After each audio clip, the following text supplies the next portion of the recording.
السلام عم عليكم. احمد عامل ايه يا عم احمد؟ فاكرني يا عم احمد؟ عامل ايه؟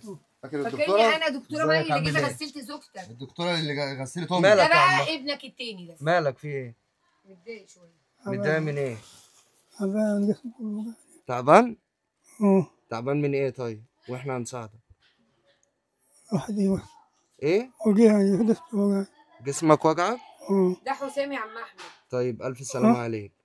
لازم بص نتعالج. احنا هنحلق لك دلوقتي كنت في نيتي بكره واحنا بنصور معاك. القصر العيني بس تمام؟ حضرتك والله وان شاء الله باذن الله الناس هتشوف الفيديو ده وهنساعدك باذن الله، مش هنسيبك. ماشي؟ انت عايز تحلق دقنك بقى ولا شعرك؟ لا لا شعره فين شعري؟ بصوا يا جدعان زي ما انتم شايفين كده عم احمد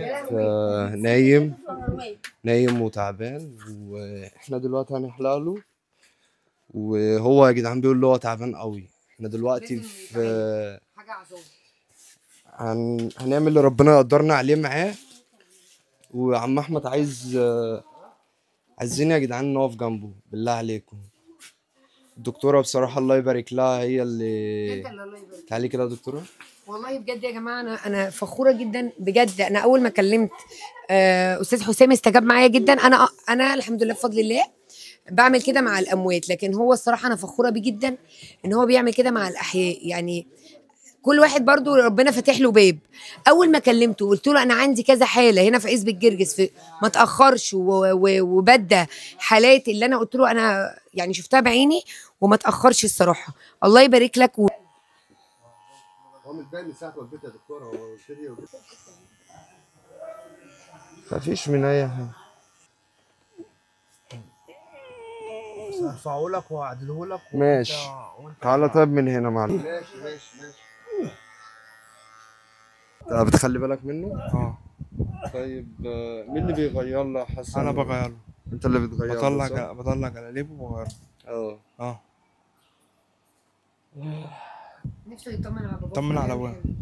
بجد؟ طمن على ابويا. بيقول لي قاعد لو معاه هتجيلي بابايا في دار خديني معانا اقعد مع بابا في الدار. عشان نخدمه. بجد والله؟ والله مش هو. انا ببقى قاعد معاه باكله وبديله العلاج بشربه بجد كده يعني. تشتغل يا حسن؟ بس حسن ايه؟ عنده صدمة اشتغل؟ برضو. اما يجي حد يقعد معاه ابقى اشتغل عشان انا قاعد لوحده. استاذ حسام فاهم حسن قصدي؟ عايز انا يتعالج قاعد برضو، معاه. عنده صدمه كان في كليه، كان في معهد سياحه وفنادق وعنده صدمه طب وعايز انت يتعالج. الصدمه دي بسبب ايه برضه؟ لا هو بس تعبان عشان امي ماتت وكده فتعبان. فاهم ازاي؟ ايوه هيتعالج برضو. عايز اقول لك عايزين في يتعالج مكان برضو. احسن عايزين الحمد حسن لله. يتعالج.